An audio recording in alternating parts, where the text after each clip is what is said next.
જા મજા છે દૂર રહેવામાં.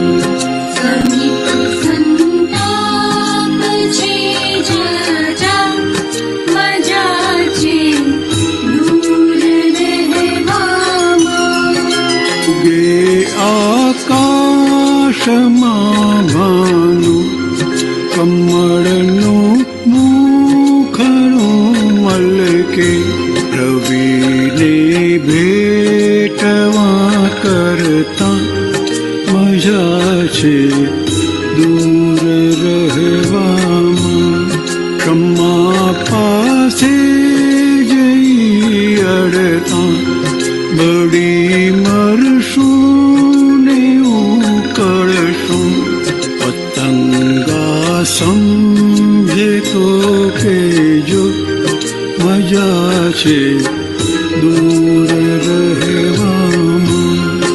સુગંધી વાયુ લહેરાતા મધુકર મોહના કરજો. સુમના કેદ ખાનાથી મજા છે દૂર રહેવામાં.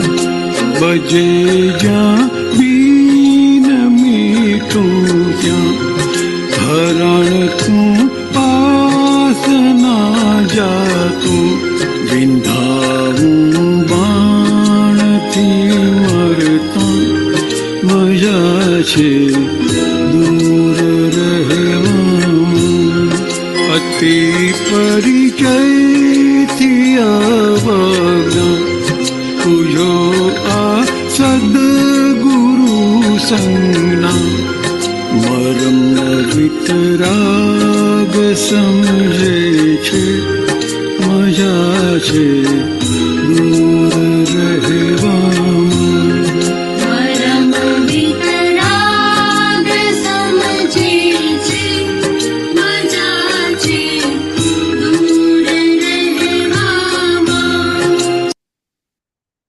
સચ્ચિદાનંદ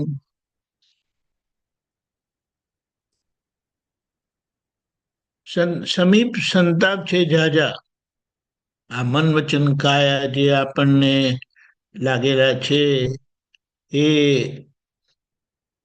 સતત બિલકુલ આપણી ઈચ્છા પ્રમાણે થતું નથી. કોક ફેરો થાય, કારણ કે અજ્ઞાનમાં કળિયુગમાં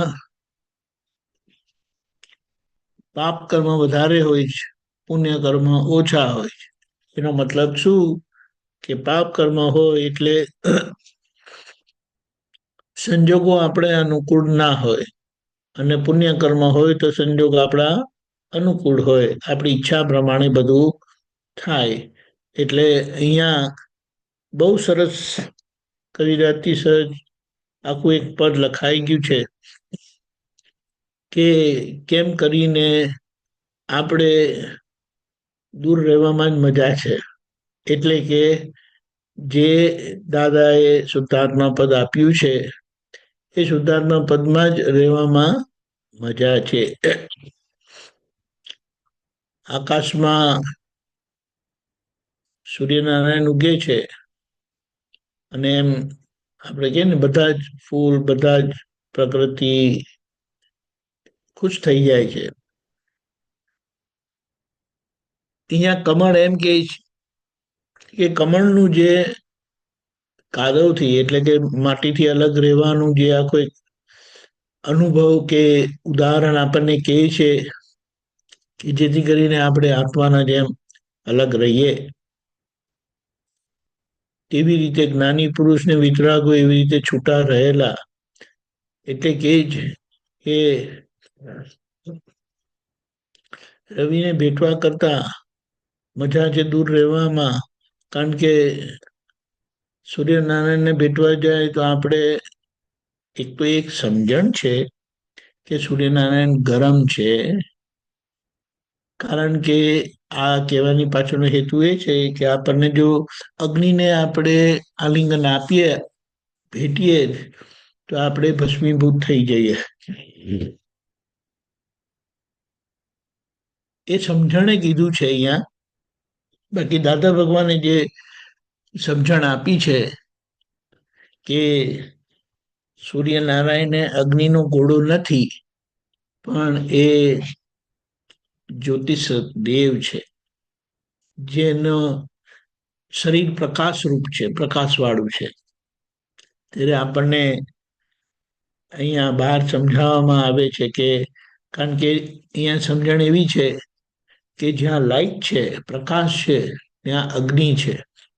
અને જો આટલો બધો પ્રકાશ હોય તો એ આટલો બધો ગરમ હોવો જોઈએ. એટલે કંઈક બધું છે, આપણે એક જ અંદર સમજણ રાખીએ છીએ કે વિતરાગોની વાત, જ્ઞાની પુરુષોની વાત છેલ્લી અને જેમ છે તેમ યથાર્થ હોય છે. એટલે અહીંયા આપણે કોઈ પણ બાબતનો શું કહેવાય ઝઘડો કે એવું નથી, કારણ કે બહાર એમ માને છે કે ત્યાં કેટલા બધા હોટસ્પોટ્સ થાય છે, કેટલા બધા ઇરપ્શન્સ થાય છે સૂર્યનારાયણમાં. પણ અહીંયા એ વાત છે કે દાદાએ સૂર્યનારાયણને જ્યોતિષ દેવ આપણને દેખાડ્યા છે, ઓળખાય છે, શાસ્ત્રમાં પણ લખેલું છે. આ છે. પછી એમ કહેવાય કે આ જે બધા પતંગિયા હોય છે ને, પતંગિયા માટે એમ કીધું છે કે એ લોકોને નવું નવું, એટલે શું કહેવાય, નવી નવી ઇન્દ્રિય ખુલી છે આંખની, અને એટલું બધું પ્રકાશથી આકર્ષાય છે કે એ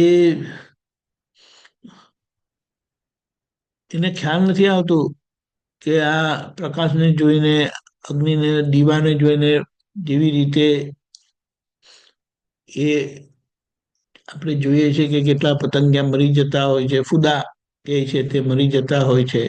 એટલે અહીંયા એમ કહે છે કે પતંગાને ખબર નથી કે હું અહીંયા અડીશ તો હું મરી જઈશ.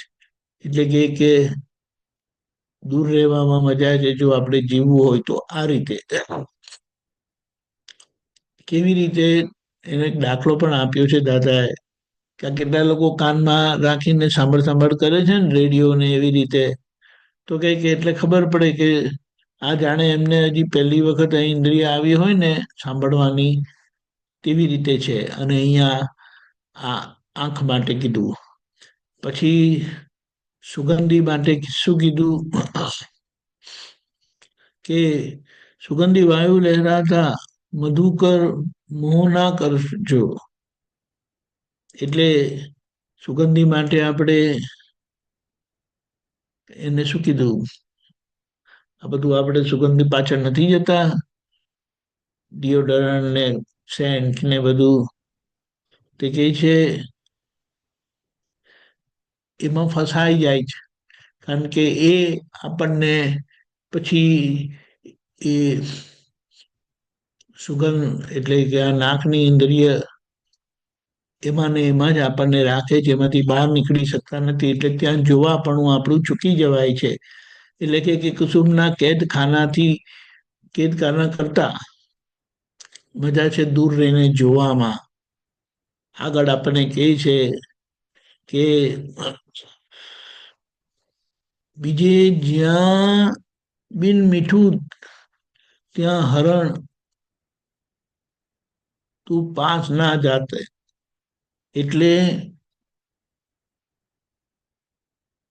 આપણે કહી છે ને કે સંભળાય છે ને આપણને, એક મિનિટ, બજે જ્યાં બિન મીઠું, કાન ના માટે જે કીધું છે આપણને, એ આપણે મેં પહેલા વાત કરી, પણ એમ કીધું કે જો આ અવાજ અને એમાં જો એ આકર્ષાય છે તો વિંધાવવું પડશે બાણથી. અહીંયા આપણને એમ કહે છે કે ચારિત્રની સંબંધમાં એક વાત ખુલ્લી કરેલી છે દાદાએ, કે જ્યાં આ કાન સામસામા અવાજ એટલે બહેનોને ભાઈનો અવાજ અને ભાઈને બહેનનો અવાજ જો ત્યાં આકર્ષાયા તો ત્યાં જે આખી એક પોતાની આખી એક આકર્ષણ ઊભું થાય છે ને જે થાય છે તો કહે કે એ દૂર રહેવામાં જ મજા છે, નહીં તો વિંધાવવું પડશે. અને એક વખત વિંધાયા તો પછી એ તમને પાડીને જ રે. અને આ છેલ્લી વાત જે કરી છે એ અદ્ભુત કરી છે કે જ્ઞાનીનું કે સદગુરુની નિકટતા શું કરે, તો કે એમનો અતિ પરિચય થાય. અતિ પરિચય નેગેટિવ ફોર્મમાં છે. આ અતિ પરિચય એટલે તમે સમજણપૂર્વકનો પરિચય શું કરે. જબરજસ્ત દાદાએ કીધી છે વાત. જેટલા તમે નિકટ જાઓ ને જ્ઞાનીને કે સદગુરુને તો તમને એ ઓળખાય એ તો બહુ દૂર છે તમારાથી, એ તો તમારાથી બહુ દૂર છે, કારણ કે એ તો બહુ મોટા છે, એ તો બહુ મોટા છે. એટલે પરિચય થવાથી આપણને એમ લાગે કે હું હવે દાદાને ઓળખી ગયો, હું મારા સદગુરુને ઓળખી ગયો, સમજી ગયો. તો ત્યાં ખરેખર સમજણપૂર્વકનું જ્યાં છે તો ત્યાં તમને ડિસ્ટન્સ લાગશે કે ના, સદગુરુ તો આના કરતા આગળ છે, જ્ઞાની તો મારા એના કરતા પણ આગળ છે. એટલે હું જે માનું છું તે જ્ઞાની નથી. આવું નથી થતું. એટલે વધુ પરિચય થાય સમજણ વિનાનો તો આપણે એને ઇંગ્લિશમાં કહીએ છીએ ટેક ઇટ ફોર ગ્રાન્ટેડ. એટલે જ્ઞાનીને આપણે આપણા જેવા જ માની લઈએ ને પછી પરિણામ શું આવે કે આપણે એમના કયા પ્રમાણે રહેતા નથી, એમની આજ્ઞા પાડતા નથી. તો કે મરમ વિતરાગ સમજે છે આ બાબતને.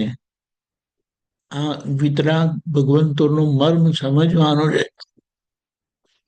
એટલે અતિ પરિચય એવો કરવાનો નથી કે આપણને આજ્ઞા ચૂકાવે. અને આ આજ્ઞા ગેરહાજરીની નથી, હાજરીમાં જે કેટલીક વસ્તુ બનતી હોય છે તેની વાત કરી છે.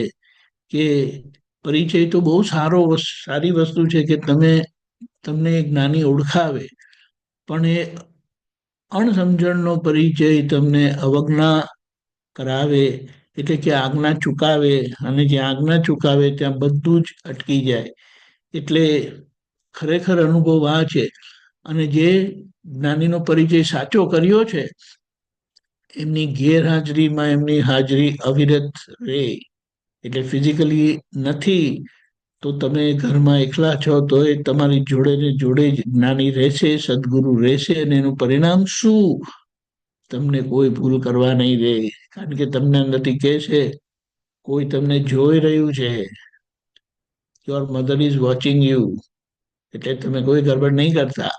બહુ જબરજસ્ત ધન્ય છે આપણને કવિરાજે આ બોધ આપ્યો કે આજ્ઞા કેવી રીતે ચૂકાય. એટલે ટૂંકમાં નિકટતામાં દૂરી વર્તાય અને જ્યારે બહુ દૂર હોય ત્યારે અત્યંત નિકટ વર્તાય. એ સાચો પરિચય છે. જય સચ્ચિદાનંદ. આજે